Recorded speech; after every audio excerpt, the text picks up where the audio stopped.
नमस्कार मंडळी. आज आपण सार्थ श्रीमद दासबोध दशक 20 त्यातील समास 10 ज्याचं की शीर्षक आहे विमल ब्रह्म निरूपण ह्याचं वाचन करणार आहोत. आणि ह्या वाचनाबरोबरच आज आपलं ह्या दासबोधात ह्या ग्रंथाचं समापन सुद्धा होणार आहे. 200 दिवसांचा प्रवास आज आपला येथे थांबणार आहे. हे सगळं जे झालं आणि तुम्ही मला सगळ्या श्रोत्यांनी जी काही साथ दिली त्याबद्दल मी तुमचे मनापासून आभार मानतो. आणि चला तर मग संकीर्तनाने आज आपण समास 10व्याला दशक 20व्यामध्ये समास 10व्याला सुरुवात करूया. त्यापूर्वी तुम्हा सर्व श्रोत्यांना नागपंचमीच्या हार्दिक शुभेच्छा. हरि ओम. जय जय राम कृष्ण हरी जय जय राम कृष्ण हरी जय जय राम कृष्ण हरी जय जय राम कृष्ण जय जय राम कृष्ण हरी जय जय राम कृष्ण जय जय राम कृष्ण हरी जय जय राम कृष्ण जय जय राम कृष्ण हरी जय जय राम कृष्ण जय जय राम कृष्ण हरी जय जय राम कृष्ण जय जय राम कृष्ण हरी जय जय राम कृष्ण जय जय राम कृष्ण हरी जय जय राम कृष्ण जय जय राम कृष्ण हरी जय जय राम कृष्ण जय जय राम कृष्ण हरी जय जय राम कृष्ण जय जय राम कृष्ण हरी जय जय राम कृष्ण जय जय राम कृष्ण हरी जय जय राम कृष्ण हरी. जय योगेश्वर श्री कृष्ण की जय हो. जय श्री राम जय श्री राम जय श्री राम. जय जय रघुवीर समर्थ. चला तर मग सुरुवात करूया. सार्थ श्रीमद दासबोध दशक 20 समास 10 विमल ब्रह्म निरूपण या विलक्षण ग्रंथामधील हा अखेरचा समास आहे. या समासात श्री समर्थांनी आपल्या तत्वज्ञानाचा सारांश ओतला आहे. त्यातील प्रधान मुद्दे असे. मुद्दा पहिला, एकटे एक परब्रह्म सर्व ठिकाणी सर्व वस्तूंना सर्व काली व्यापून राहते. मुद्दा दुसरा, सर्व कल्पनांच्या पलीकडे असलेले परब्रह्म स्थूल नाही, सूक्ष्म नाही, दृश्य नाही, अदृश्य नाही, व्याप्त नाही, व्यापक नाही, ते सर्वस्वी गुणरहित व विकाररहित आहे. मुद्दा तिसरा, पण ते साधू संतांचे परमविश्रांती स्थान आहे. केवळ शुद्ध ज्ञान दृष्टीने संत त्याचा अनुभव घेतात, म्हणून त्यांना ब्रह्मज्ञानी असे म्हणतात. मुद्दा चौथा, ही ज्ञानदृष्टी संपादन करण्यास श्रवण व मनन हाच विवेकाचा मार्ग आहे. सतत श्रवण मनन केल्याने ज्ञान होऊन अज्ञान नाश पावते आणि अखेर मनाचे उन्मन होऊन ज्ञानाचे विज्ञान बनते. मुद्दा पाचवा, अंतर्यामी निश्चय परब्रह्म बिंबले की समजावे, साधन फळास आले, संसार सफळ झाला, मायेचा हिशोब झाला, जन्म मृत्यू शून्याकार झाले आणि अभंग समाधान प्राप्त झाले.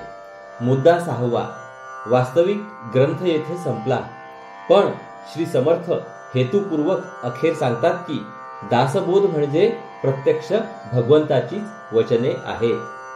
आत्माराम ग्रंथाचा कर्ता आहे.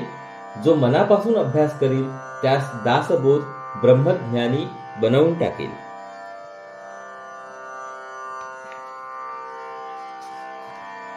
चला तर मग आता ओवी वाचनाला सुरुवात करूया. सार्थ श्रीमद दासबोध दशक 20 समास 10 विमल ब्रह्म निरूपण. श्रीराम. जय जय रघुवीर समर्थ. परब्रह्म अतिंद्रिय आहे, अनिर्वाच्य आहे, कल्पनातीत आहे आणि अतिशय दुर्बोध आहे. तरी पण श्री समर्थांनी अगदी सोप्या मराठीत त्याचे फारच अप्रतिम वर्णन या ठिकाणी करून ठेवले आहे. धरू जाता धरिता नये, टाकू जाता टाकिता नये, जेथे तेथे आहेच आहे परब्रह्म ते. ते धरावे म्हटले तर धरता येत नाही, टाकण्याचा प्रयत्न केला तर टाकता येत नाही. हे परब्रह्म जिथे तिथे आपले आहेच आहे, कधी नाही असे होतच नाही. जिकडे तिकडे जेथे तेथे विन्मुख होता सन्मुख होते, सन्मुखपण चुकेना ते काही केल्या. जिकडे तिकडे आणि जेथे तेथे असणाऱ्या या परब्रह्माकडून तोंड फिरवावे म्हटले तर जिकडे तोंड फिरवावे तिकडे ते समोर येते. कोणत्याही दिशेला तोंड वळवले तरी ते आपले समोर उभे राहते. काही केल्या त्यास चुकवता येत नाही. बैसले माणूस उठून गेले, तेथे आकाशची राहिले. आकाश चहूंकडे पाहिले, तरी सन्मुखची आहे. एखादा बसलेला माणूस उठून गेला तर तेथे आकाश राहतेच. कोणत्याही दिशेकडे तोंड वळवले तरी आकाश आपल्या तोंडासमोरच असते. जिकडे प्राणी पवन जाते, तिकडे आकाशची भोवते.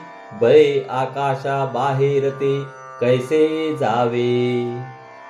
समजा एखादा प्राणी पळून जाऊ लागला, तो ज्या ज्या दिशेला पळेल त्या त्या दिशेला त्याच्या भोवती आकाश असतेच. अगदी मोठा प्रयत्न करून सुद्धा कोणालाही आकाशाबाहेर जाता येत नाही. जिकडे तिकडे प्राणी पाहे, तिकडे ते सन्मुखची आहे. समस्तांचे मस्तकी राहे, माध्यानी मार्तंड जैसा. प्राणी जिकडे जिकडे पाहतो तिकडे तिकडे आकाश त्याच्या तोंडासमोर येतेच. मध्यान्नीचा सूर्य ज्याप्रमाणे सर्वांच्या डोक्यावर असतो, त्याचप्रमाणे सर्वांच्या डोक्यावर आकाश असते. परी तो आहे एक देसी, दृष्टांत न घडे वस्तूसी. काही एक चमत्कारासी, देऊनी पाहिले. परंतु सूर्याचा हा दृष्टांत परब्रह्मास लागू पडत नाही. सूर्य एकदेशी आहे तर ब्रह्म सर्वदेशी आहे. ब्रह्माची काहीतरी कल्पना यावी यासाठी हा एक चमत्कार सांगितला. एकच सूर्याचे बिंब अक्षरशः कोट्यावधी लोकांना आपल्या डोक्यावर दिसते. हा चमत्कारच आहे. नाना तीर्थे नाना देसी, कष्टत जावे पहाव्यासी. तैसे न लगे परब्रह्मासी, बैसले ठाई. अनेक देशांमध्ये अनेक तीर्थे आहेत. ती पाहायची असतील तर कष्ट सोसून दूर जावे लागते. पण परब्रह्माचे दर्शन करण्यात तसे करावे लागत नाही. बसल्या ठिकाणीच ते पाहता येते. प्राणी बैसोनीच राहता, अथवा बहुत पळून जाता. परब्रह्म ते तत्वता समागमे. समजा एखादा प्राणी एकाच जागी बसून राहिला, नंतर तो पळत पळत पुष्कळ दूर गेला. त्याच्या या दोन्ही अवस्थांमध्ये परब्रह्म अगदी त्याच्या बरोबर राहते. पक्षी अंतराळी गेला, भोवते आकाशची तयाला. तैसे ब्रह्म प्राणी आला, व्यापून आहे. एखादा पक्षी आकाशात अगदी उंच उंच उडाला, त्याच्या भोवती जिकडे तिकडे आकाशच असते. त्याचप्रमाणे परब्रह्म प्राण्यांना सर्व बाजूने व्यापून राहते. परब्रह्म पोकळ घनदाट, ब्रह्म सेवटाचा सेवट. जासी त्यासी ब्रह्म नीट, सर्व काळ. ब्रह्म पोकळ म्हणजे रिकामे आहे, पण ते अगदी दाट भरलेले आहे. ब्रह्म पोकळ आहे याचा अर्थ इतकाच की ब्रह्माच्या ठिकाणी त्याच्या खेरीज अन्य वस्तूच नाही, म्हणून ते अगदी भरलेले आहे. झाडून सगळ्यांचा शेवट अखेर ब्रह्मामध्येच होतो. ज्याला त्याला सर्व काळ ब्रह्म अगदी सरळ असते. दृश्या सभाहे अंतरी, ब्रह्म दाटले ब्रह्मांडोदरी. आरे त्या विमलाची सरी, कोणास द्यावी. या अवाढव्य ब्रह्मांडाच्या पोटात अगदी गच्चपणे भरलेले ब्रह्म दृश्यांच्या आत बाहेर व्यापून आहे. त्या निर्मळ ब्रह्माची सर कोणालाही होऊ शकत नाही. वैकुंठ कैलास स्वर्गलोकी, इंद्रलोकी 14 लोकी. पत्रगादिक पाताळ लोकी, तेथेही आहे. वैकुंठ, कैलास, स्वर्गलोक, इहलोक, परलोक, इंद्रलोक, 14 लोक, महासर्पाचे पाताळ लोक, या सर्व लोकांना ब्रह्म व्यापून राहिलेले आहे. काशी पासून रामेश्वर, आवघे दाटले अपार. परता परता पारावार, त्यास नाही. काशीपासून रामेश्वरापर्यंत सर्व जागी अपार ब्रह्म गच्चपणे भरलेले आहे. त्याच्या पलीकडे जावे म्हणून कितीही दूर दूर गेले तरी त्याला शेवट नाही. त्यामुळे जेथे ब्रह्म नाही अशी जागाच नाही. परब्रह्म ते एकले, एकदांची सकळांसी व्यापिले. सकळांस स्पर्शोन राहिले, सकळा ठाई. परब्रह्म अगदी एकटे आहे. एकमेव व अद्वितीय आहे. त्याने एकदाच सगळ्यांना व्यापून टाकले आहे. सगळ्यांना स्पर्श करून ते सगळ्या ठिकाणी राहिले आहे. परब्रह्म पाऊसे भिजेना अथवा चिखलाने भरेना, पुरामध्ये परिवाहेना पुरा समागमे. परब्रह्म पावसाने भिजत नाही किंवा ते चिखलाने माखले जात नाही. पाण्याला पूर आला तरी त्या पुराबरोबर ते वाहून जात नाही. एक सरे सन्मुख विमुख वाम सव्य दोहींकडे एक, आर्ध ऊर्ध्व प्राणी सकळिक व्यापून आहे. एकाच वेळी ते समोर असते व मागे असते, उजव्या बाजूला असते व डाव्या बाजूला असते, खाली असते व वर असते. सर्व प्राण्यांना ते सर्व बाजूंनी व्यापून राहते. आकाशाचा डोहो भरला कदापि नाही उचंबळला, असंभाव्य पसरला जिकडे तिकडे. परब्रह्माने जणू काय आकाशाचा डोह भरून टाकला आहे, पण या डोहामधील पाणी कधी उचंबळत नाही. कल्पना करता येत नाही अशा अफाट विस्ताराने तो डोह जिकडे तिकडे पसरला आहे. एक जिनसी गगन उदास जेथे नाही दृश्य भास, भासे विण निराभास परब्रह्म जाणावे. ज्याच्या ठिकाणी दृश्याचा यत्किंचित भास नाही असे अगदी एक जिनसी शून्य आकाश कल्पावे. अशा प्रकारचे इंद्रियांना न भासणारे, मनाला न आकलन होणारे जे आकाश तेच परब्रह्म समजावे. आपल्या प्रत्ययाला येणाऱ्या आकाशातून सगळा दृश्य भास नाहीसा केल्यावर जे केवळ आकाश उरते तेच परब्रह्म होय. संत साधू महानुभावा देव दानव मानवा, ब्रह्म सकळांसी विसावा विश्रांती ठाव. संत साधू महात्मे देव दानव आणि मानव या सगळ्यांना परब्रह्म हेच खऱ्या विश्रांतीचे ठिकाण आहे. त्याच्यापाशी सर्वांना विसावा मिळतो. कोणेकडे सेवटा जावे, कोणेकडे काये पहावे, असंभाव्य ते नेमावे काये म्हणोनी. कोणत्या बाजूला परब्रह्माचा शेवट आहे, कोणत्या बाजूला ते कसे पहावे हे सांगणे अशक्य आहे. ते जे मुळात अनंत आहे व अमर्याद आहे त्याला कोणतीही मर्यादा घालता येणे शक्य नाही. स्थूल नव्हे सूक्ष्म नव्हे काही एका सारखे नव्हे, ज्ञानदृष्टी विण नव्हे समाधान. परब्रह्म स्थूल नाही व सूक्ष्म नाही, या विश्वामधील कोणत्याही वस्तूसारखे ते नाही. फक्त ज्ञानदृष्टीलाच त्याचे स्वरूप आकलन होते आणि म्हणून ज्ञानदृष्टीने मनाचे समाधान होते. पिंड ब्रह्मांड निरास मग ते ब्रह्म निराभास, येथून तेथवरी अवकाश भकास रूप. पिंड व ब्रह्मांड ही दोन्ही भासरूप आहेत. त्यांचा निराश झाला की ब्रह्म निराभास किंवा भासरहित होते. मग येथून तेथपर्यंत नुसता रिकामा अवकाश अनुभवास येतो. ब्रह्मव्यापक हे तो खरे, दृश्य आहे तो हे उत्तरे, व्यापे विण कोण्या प्रकारे व्यापक म्हणावे. ब्रह्म व्यापक आहे हे म्हणणे खरेच आहे, पण जोपर्यंत व्याप्य दृश्य आहे तोपर्यंतच हे बोलणे खरे असते. ब्रह्माला व्यापून राहायला दृश्यच उरले नाही तर मग ब्रह्म व्यापक आहे ही भाषाच संभवत नाही. ब्रह्मासी शब्दची लागेना, कल्पना कल्पू शकेना, कल्पनेतीत निरंजना विवेके ओळखावे. शब्द ब्रह्मापर्यंत पोहोचू शकत नाही, मानवी कल्पना ब्रह्माची कल्पना करू शकत नाही. अशा या कल्पनातीत निरंजन स्वरूपाला विवेकाने ओळखावे.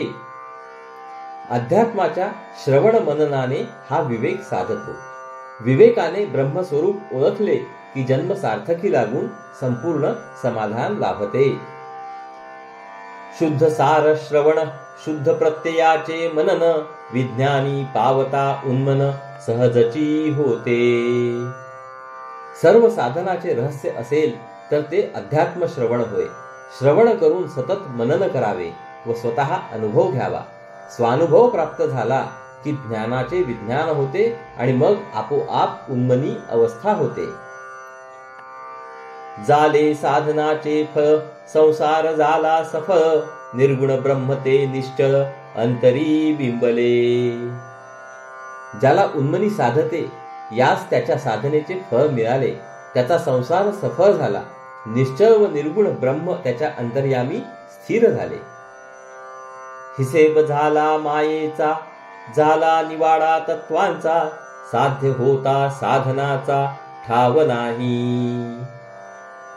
मायेचा हिशोब झाला. मायेचे देणेघेणे संपले. काहीही बाकी राहिली नाही. मूळ मायेपासून चारी खाणीपर्यंत सारी तत्वे अशाश्वत आहेत हे निश्चितपणे ठरले. साध्य पदरात पडल्याने साधनाला अवकाश उरला नाही. साधना आपोआप विराम पावली. स्वप्नी जे जे देखिले ते ते जागृतीस उडाले. सहजची अनुर्वाच्य झाले बोलता नये. स्वप्नात जे जे पाहिलेले असते ते सगळे जागेपणी नाहीसे होते. अशा रीतीने सहजच अनिर्वाच्य स्वरूप बनल्यावर त्याबद्दल काही बोलता येत नाही. या दृश्य विश्वाचे स्वप्न पाहणारा जीव आत्मज्ञानाच्या जागेपणात आल्यावर सगळा दृश्यभास विसरतो. तो अनिर्वाच्य परब्रह्माच्या ठिकाणी स्थिर होतो. ऐसे हे विवेके जाणावे, प्रत्यये खुणेसी बाणावे, जन्म मृत्याच्या नावे शून्याकार. असे हे सगळे विवेकाने जाणावे, स्वतः अनुभव घ्यावा. त्या अनुभवांनी आत्मज्ञानाच्या खुणा अंगी बाणाव्या. म्हणजे मग आपल्याला जन्म व मृत्यू शून्यवत होतात. आपण अमृतपदाला पोचतो. ग्रंथाच्या शेवटी उपसंहार म्हणून 8 ओव्या सांगतात. दासबोध म्हणजे प्रत्यक्ष भगवंताची वाणी आहे. तोच येथे खरा ग्रंथकर्ता आहे असे श्री समर्थ सांगतात. भक्तांचे निसाभिमाने कृपा केली दाशरथीने, समर्थ कृपेची वचने तो हा दासबोध. श्रीरामरायाने भक्ताचा अभिमान धरला आणि त्याच्यावर कृपा केली. त्या समर्थांच्या कृपेने ही वचने स्फुरली. त्या वचनांचा संग्रह म्हणजेच हा दासबोध होय. 20 दशक दासबोध श्रवणद्वारे घेता शोध, मनन करत्यास विशद परमार्थ होतो. दासबोधाचे 20 दशक आहेत. तो श्रवण करून त्यावर जो शोधपूर्वक मनन करील त्या मनन करणाऱ्याला परमार्थ म्हणजे काय हे स्पष्टपणे कळेल. 20 दशक दोन्हींचे समास, साधके पहावे सावकास, विवरता विशेषा विशेष कळो लागे. दासबोधाचे ही 20 दशक आणि 200 समास साधकाने स्वस्थपणे अभ्यासावे. त्यांच्यावर विचार केल्यास अधिकाधिक अर्थ कळू लागेल. ग्रंथाचे करावे स्तवन, स्तवनाचे काय प्रयोजन, येथे प्रत्ययास कारण प्रत्ययो पहावा. ग्रंथाची स्तुती करण्याची पद्धत आहे, परंतु अशी स्तुती करण्याचे कारण नाही. या ठिकाणी अनुभव हा प्रधान आहे. ग्रंथामध्ये सांगितलेल्या गोष्टींचा प्रत्यक्ष अनुभव घेऊन पाहावा. देहे तव 5 भूतांचा, करता आत्मा तेथींचा, आणि कवित्व प्रकार मनुष्याचा काशावरुनी. देह तर पंचभूतांचा बनलेला आहे. अंतरात्मा हा खरा तेथील कर्ता आहे. हे जर खरे तर कवित्वाचे कर्ते पण आत्म्याकडेच आहे, माणसाकडे नाही. सकळ करणे जगदीशाचे, आणि कवित्वची काय मानुषाचे, ऐशा अप्रमाण बोलण्याचे काय घ्यावे. जगामध्ये सगळे कर्ते पण जगदीश्वराचे आहे. अर्थात कवित्वाचे कर्ते पण माणसाकडे असू शकत नाही. माणसाने कवित्वाचे कर्ते पण स्वतःकडे घेणे अगदी अप्रमाण आहे. सकळ देहाचा झाडा केला, तत्व समुदाव उडाला, तेथे कोण्या पदार्थाला आपुले म्हणावे. आपल्या देहाचा संपूर्ण निराश केला म्हणजे तत्वांचा समुदाय उडून जातो. मग कोणत्याही वस्तूला आपले म्हणता येत नाही. ऐसी हे विचाराची कामे, उगेच भ्रमो नये भ्रमे, जगदेश्वरे अनुक्रमे सकळ केले.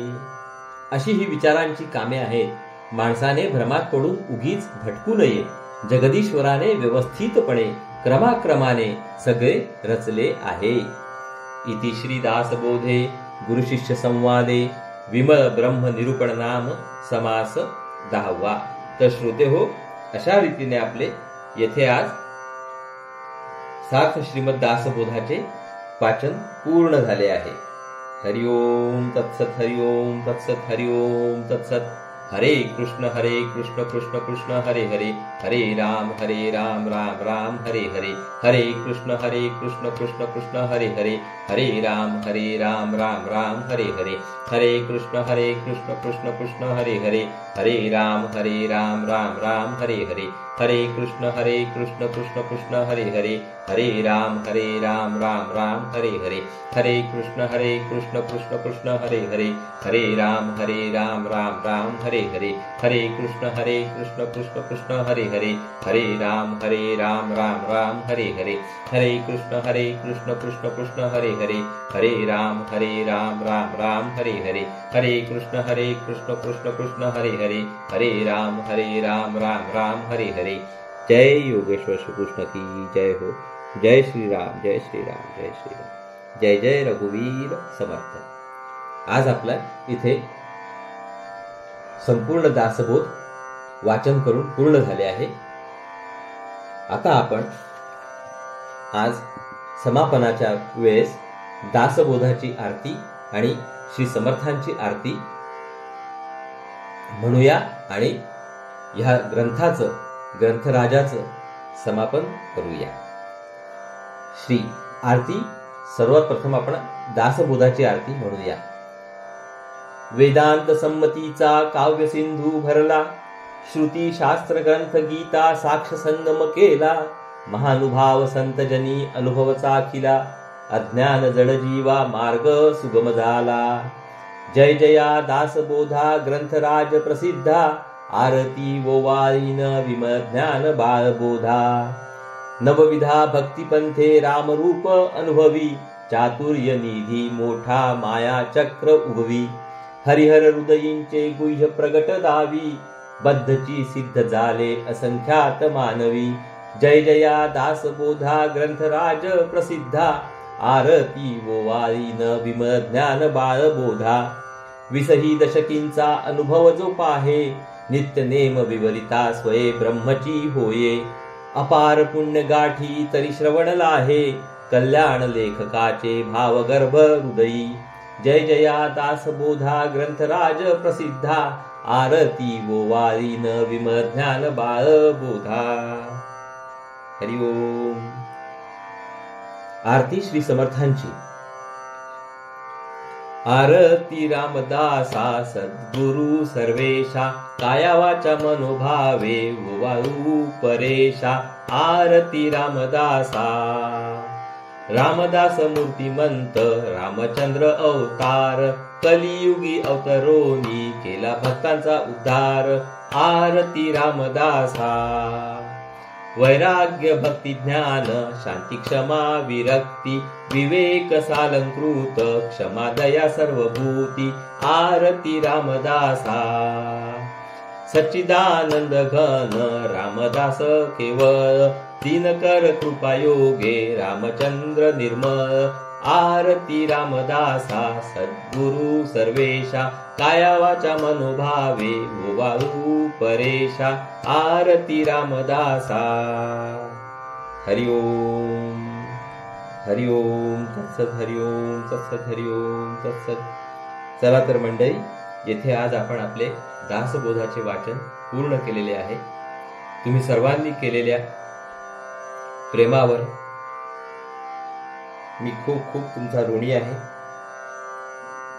आणि ह्याच्यात माझं काही चुकलं असेल तर मला माफ करा. आणि जर तुम्हाला आवडलं असेल तर कॉमेंट करून नक्की कळवा. हरि ओम. चला पुढे अजून काही वाचायचं असल्यास आपणाला मी जरूर कळवी. हरि ओम. पुन्हा भेटूया. नमस्कार. हरि ओम.